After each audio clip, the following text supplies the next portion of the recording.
فتاح يا فتاح صدق الله العظيم وصدق رسوله النبي الكريم الأمين. Assalamu alaikum wa rahmatullahi wa barakatuh. Alhamdulillah, it's a great blessing of Allah subhanahu wa ta'ala that He has given me and you the ability and tawfiq to participate in this gathering, and we ask Allah subhanahu wa ta'ala to make this gathering a source of guidance for all of us, and we ask Allah subhanahu wa ta'ala to make this gathering one of the means of our entry into Jannah, inshallah. Almost 2 months ago, we started a new chapter in our Seerah series, and this chapter was about the marriage of Rasulullah sallallahu alaihi wasallam with Khadija radiyallahu ta'ala anha and the rebuilding of the Kaaba. Alhamdulillah, we have spent almost 7 sessions in understanding how Prophet sallallahu alaihi wasallam was introduced to Khadija radiyallahu ta'ala anha, how Prophet sallallahu alaihi wasallam took the charge of her caravans and took them to Syria, and then came back with multiple prophets, which increased the emotion of Khadija radiyallahu ta'ala anha, and then finally, indirectly, Khadija radiyallahu ta'ala anha sends a message to Rasulullah sallallahu alaihi wasallam that she is interested in him, and then finally Rasulullah sallallahu alaihi wasallam proposed Khadija radiyallahu ta'ala anha, their nikah was performed, and then we learned the blessings of Khadija radiyallahu ta'ala anha, how much love Prophet sallallahu alaihi wasallam had for Khadija radiyallahu ta'ala anha. Then we learn about their children. In last session we spoke about a very delicate issue which is related to our theology. A lot of people ask about that question, is that why Prophet ﷺ were not allowed to have sons who can grow to maturity. His daughters, mashallah, they grew to maturity, they all were married, they all had children, alhamdulillah, but their sons, Rasulullah ﷺ had sons, but they all died in infancy. So we try to understand theologically why Allah subhanahu wa ta'ala did not allow any of the sons of Rasulullah ﷺ to grow up to the age of maturity, and alhamdulillah we understood it in our last session. Now we will start talking about the rebuilding of the Kaaba, and I told you this incident took place when Prophet ﷺ was 35 years old. He got married to Khadija radiyallahu ta'ala anha when he was 25 years old. So for 10 years, what happened in these between 10 years, we have no stories, or we have no narrations, or we have no reports whatsoever. If you look into the books of Seerah, you will not find anything that what actually happened in between these 10 years. The next story that you will find in the books of Seerah after the marriage of Rasulullah sallallahu alaihi wasallam with Khadija radiyallahu ta'ala anha was the rebuilding of the Kaaba. It's a very interesting story. What actually happened is that Kaaba was destroyed because of 2 things. In a year before it was rebuilt, it was destroyed, or it was affected by 2 things. One was fire, and the second was flood. And it's an amazing thing that how opposite things actually destroyed Kaaba. The fire, actually what happened is that the story we went into last time is that there was this one woman, and she was cooking something outside of her house near to the wall of the Kaaba, and then because she was cooking something, and one of the embers, they set the clothing of the Kaaba on fire, and because of that the walls of the Kaaba were damaged. They were not destroyed, but they were damaged. And then on the same year there was a flood. A flood came and it completely almost destroyed the roof of Kaaba. So Kaaba was destroyed because of 2 things, fire and the water. And after these 2 things, the people of Quraysh, not the people of Makkah, keep this in your mind, the people of Quraysh, who are the custodians of the Kaaba, who take care of the Kaaba, they decided that now they have to rebuild the Kaaba.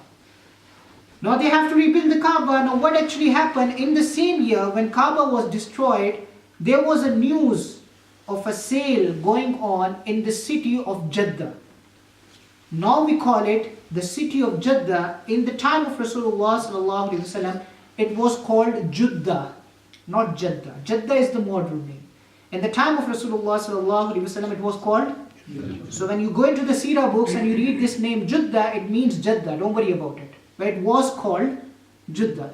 There was a sale going on in Judah. What was that sale? Amazing story. The Caesar of Rome, the Badshah of Rome, the king of Rome, he sent some supplies to the city, to one of the cities of Yemen, to make a huge, massive church. As you brothers know that in the time of Rasulullah sallallahu alaihi wasallam, there were 2 superpowers, Persians and Romans. And there was a war going on, continuous war going on between them. Persians were the fire worshippers, and Romans were the Christians. Romans were Christians and Persians were fire. As the part of that war, Persians destroyed one of the churches in Yemen. So the Caesar of Rome, he decided that he will finance the rebuilding of that church from his own pocket. So he got the best marble because the Caesar of Rome, and he took the responsibility to rebuild that church. So he got the best marble, the most expensive wood, and he got the best carpenters, the best craftsmen. And he sent them to where? Yeah. To Yemen, to rebuild that church. Now Allah subhanahu wa ta'ala had the plan. It is mentioned in the books of Seerah that Allah subhanahu wa ta'ala sent a wind off the coast of Jeddah to cause that ship to break. And that ship was destroyed, not completely destroyed, it barely made it to the shores of the Jeddah. It was supposed to go where? Yemen. Allah subhanahu wa ta'ala sent off a wind of the coast of coast of Jeddah. And it did not, subhanAllah, this was the plan of Allah subhanahu wa ta'ala, so it did not completely destroy the ship. It didn't completely. It barely made it to the coast of Jeddah. Now, on the coast of Jeddah, if you think about it, the cargo that that ship had, the most expensive wood, the most expensive marble. You don't find any marble in the desert. You don't have fancy woods in Arabia. In Arabia, there is no marble. In Arabia, there is no wood. And that's why in Arabia, there are no building structures. So they don't even have craftsmen. They don't even have carpenters to that caliber. But Allah subhanahu wa ta'ala had willed to that happen. So when their ship was crashed and they made it to the coast of Jeddah, they set up the merchandise for sale. Best marble, best wood. And they also had a najjar. Najjar is called craftsman or a carpenter. So they set up the entire merchandise for sale. Because they said that we have to go back to Rome. And this ship, clearly it cannot go to Yemen. Now we need money to go back to Rome. And in order to get money, we need to sell all of this stuff. Forget about this batch, sell all of this batch, get the money out of it, and then we'll go to Rome, and we'll get a new batch, and then we'll go to Yemen. So now they set up the merchandise for sale. Best marble, best wood, the most fancy wood, the most greatest wood, the wood, grandest wood, and they also have najjar, craftsmen. Quraysh got to know about it. Makkah is not very far from Jeddah or Jeddah. They got to know about it. So they got together, they gathered all of their wealth, and they went to Jeddah. They purchased all of these items and they hired the craftsman. Now that craftsman, that person, that carpenter, he has been educated in the palaces of Caesar. So you're not going to find any more qualified person on the face of this earth than this person. You're not. And subhanAllah, this was the plan of Allah subhanahu wa ta'ala, that he ended up in Makkah. They were going to Yemen, and he ended up in Makkah with all of this fancy material. Behtareen wood, the most fancy wood, the most fancy marble. Arabs never seen that thing before. They were not even accustomed to it. They were not used to it. They didn't even have carpenters. They didn't have anything. But they all went to Jeddah and they bought all of that stuff, hired the carpenter, because Allah subhanahu wa ta'ala had willed that to happen. This was the plan. And it's really amazing if you think about it. It's really amazing. Because of the miracle of Allah subhanahu wa ta'ala, they were able to buy it. Now they got all of the stuff, they got everything that they needed, and they went back to Makkah. Now when they went back to Makkah, they saw the Kaaba. And Kaaba is in a semi-destroyed state. It's not completely destroyed, but it's in a semi-destroyed state. And now they are wondering that, should we go and destroy the Kaaba? Should we do it? It's the house of Allah. We have never done it before. We have never destroyed the house of Allah before. Should we go and do it? They were thinking that even thinking about destroying the Kaaba or destroying the house of Allah subhanahu wa ta'ala, it's blasphemous. It's sacrilegious. How can you even think about it? But now they are hesitant. They can see that Kaaba is semi-destroyed and they want to rebuild the Kaaba. But in order to rebuild the Kaaba, they have to destroy it again. So now they are wondering. And according to one report, Ibn Ishaq rahmatullah mentioned in his Seerah book that a snake, while they were debating about it, what should we do with the Kaaba, a huge, large, massive snake, it came out of the well of Zamzam. It was rumored that there is a snake living in the well of Zamzam and it's guarding the Kaaba. So it came out of the well of Zamzam, and every time, it was a huge, massive snake, and every time they tried to approach the Kaaba, it hissed at them. So now they were reluctant, they were hesitant. So then what happened? Allah subhanahu wa ta'ala sent a big bird, and it picked up that snake and it threw it behind one of the mountains of Makkah to get rid of it. And the people of Quraysh, they took it as a sign. They said, okay, now we can go and approach the Kaaba, because the snake that was guarding the Kaaba, it's gone now. Allah subhanahu wa ta'ala has eliminated it. Allah has got rid of it. So now we can go and approach the Kaaba, but they were still hesitant. They were still reluctant. They were actually scared. So each one of them is nudging the other. Why don't you go first? Why don't you go first? Why don't you go first? Because they are scared. No, you never know what's going to happen to you if you destroy Kaaba. Until Walid ibn al-Mughira, he stepped up. Now Walid ibn al-Mughira, probably most of you know about it. He's one of the noblesmen of Quraysh. Allah subhanahu wa ta'ala mentions him in the Quran. ذَنِّي وَمَنْ خَلَقْتُ وَحِيدًا. This is Walid bin Mughira. He was their poet. He was one of their noblemen. Yes, he became the worst enemy of Rasulullah sallallahu alaihi wasallam. He was the one who persecuted Bilal radiyallahu ta'ala anhu. But at that time, he was one of the noblemen. And he stepped up and he said, okay, khalas, I will go and I will do it. No one is ready to do it, I will do it. So he picked up the axe, or whatever you call it, kuladi. Picked up the axe, marched towards the Kaaba, started breaking down one of the walls of the Kaaba. Nobody, and literally nobody, lifted a finger to help him. They all were there, but nobody lifted a finger to help him. And they all said, okay, let's use Walid ibn Mughira as a litmus test. Let's use him as a litmus test.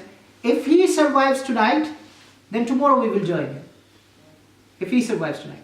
But if something happens to him today, then we will make dua for him. That's the only thing we can do. But one less person to think about, to worry about. So they said, okay, let's use him as a litmus test. So Walid bin Mughira, nobody helped him. He did whatever he could do in one day. He put down one of the walls of the Kaaba, went to his house. Next day he came back fine and healthy. Everything was fine. So they said, okay, alhamdulillah, let's now go and join him. And it is said, according to one report, subhanAllah, these people, they were pagans. They were Jahili people. They were not Muslims. So it is said that when Walid ibn Mughira, when he approached the Kaaba and he picked up the axe, and when he lifted the axe, he said to Allah subhanahu wa ta'ala, Ya Allah, don't be angry with me. Ya Allah, don't be upset with me. I'm not going to destroy your house. I will help to rebuild the house. Or I will help to rebuild your house. Because it's a Jahili mentality. They don't understand that Allah subhanahu wa ta'ala already knows their intention. So he's saying, Ya Allah, don't be upset with me. Don't get angry with me. I'm just trying to help your house. I will rebuild it. I will not destroy it. And then he put down one of the walls. Next day, everyone joined him. And they decided to tear down the Kaaba and let's rebuild the Kaaba. Now when they decided to rebuild the Kaaba, what actually happened is that they divided all the subgroups of Quraysh, or all the sub-tribes of Quraysh, into 4 groups. Quraysh has many sub-tribes, remember this. It has many sub-tribes. Quraysh is a big tribe. And under Quraysh there are many tribes. So they divided all the tribes into 4 groups. And they give each group one wall. One group, not one tribe, because there are many tribes. So one group got one wall.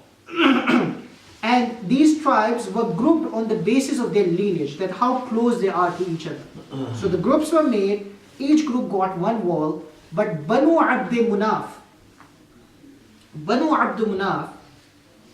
Banu Abd Munaf is a great tribe of Banu Hashim. I don't want to make it too confusing, so I will make it easier for you. Banu Hashim is the sub-tribe of Banu Abd Munaf. And Banu Abd Munaf is the sub-tribe of Quraysh. Now do you understand it? You go like a lineage. It keeps, you keep on making it bigger and bigger and bigger. So Quraysh is the big one. And after Quraysh is Abd Manaf. And after Abd Manaf it's Banu Abd Manaf contains Banu Hashim. And Quraysh contains both Banu Abd Manaf and Banu Hashim. Do you understand this? Banu Abd Manaf, because it contains Banu Hashim, they are the most prestigious tribe of the Quraysh. So they got the most prestigious wall of the Kaaba, which was very near to the Black Stone. they got the most prestigious war because they are Banu Abdul Manaf, and Abdul Muttalib was from Banu Abdul Manaf, and everybody knew about Abdul Manaf, and everybody knew about Abdul Muttalib, and they knew what Abdul Muttalib was. So they got the most prestigious war. The second most prestigious tribe was Banu Makhzum. Abu Jahl was from Banu Makhzum. Do we know about Abu Jahl? All of us. Yeah. Banu Makhzum was the second most prestigious tribe, and Abu Jahl was from them, and they got what we call Rukn Yamani. Yamani, the second most prestigious wall, 1/4 of the Kaaba, which was very near, again very near to the black stone, to the black stone. So they got Rukn Yamani, the second most prestigious wall. Other two groups, we don't need to mention their name, they got the other two walls. Now they all started working. They all started tearing it down. Banu Makhzum and Banu Abdul Manaf, they are raising the area which has black stone. Are you following me? Is everyone awake? They are raising the area which has black stone. Now black stone doesn't belong to either wall. It is in between the walls, so it belongs to both of these walls. But it doesn't belong to either wall. It belongs to both of these walls. When they get to that part, to the black stone part, then the trouble brew. Then the fight grew. And remember, Banu Abdul Manaf and Banu Makhzum, they were rivals. Even though they were cousins, but they were rivals. And they remained rivals even after Islam. So have you heard about Umayyads and Abbasis? Banu Umayya, Banu Abbas? Banu Umayya was Banu Makhzum, and Banu Abbas is Banu Hashim. So they remained rivals even, they were cousins, but they remained rivals even after the Islam. So when they got to that part, then the trouble began. And then they put their foot down and they said, no, Blackstone is ours. They said, no, Blackstone is ours. When they started fighting, the other two tribes, the other two groups, they got into fight as well. They put their foot down and they said, no, Blackstone doesn't belong to any one of you. It's from Allah subhanahu wa ta'ala. So we have every right to put that Blackstone in its place. So now the trouble grew and now the trouble began. And then what actually happened? Who came to settle down that trouble? Who became an arbitrator in that trouble? And how he actually did it? It's a famous story, probably you know about it, but there is this one missing link that you don't know. We believe that it was Prophet ﷺ who resolved the issue, but there was someone else who actually presented an idea to resolve that issue, because this conflict will grow, you will see. I'm not going to tell you that part of the story because it's going to take longer and people are already sleeping. So I'm not going to tell you that part of the story. I will tell you inshallah after the month of Ramadan when we start our Sirah class again. If Allah keep me alive and healthy, if Allah subhanahu wa ta'ala gives me the ability and tawfiq. But it's an interesting part of the story. So I'm going to leave it like that. It's a cliffhanger. I want to give you some kind of thing so that you can come back to the Sirah class again. The trouble will begin, and you think that Prophet ﷺ was the one who arbitrated the matter, who came down and settled down the matter, but was someone else who presented an idea, and according to his idea, Prophet ﷺ came and then things happened. But the fight will grow, and then we'll see what will happen inshallah. So I would request you brothers, keep this in your mind.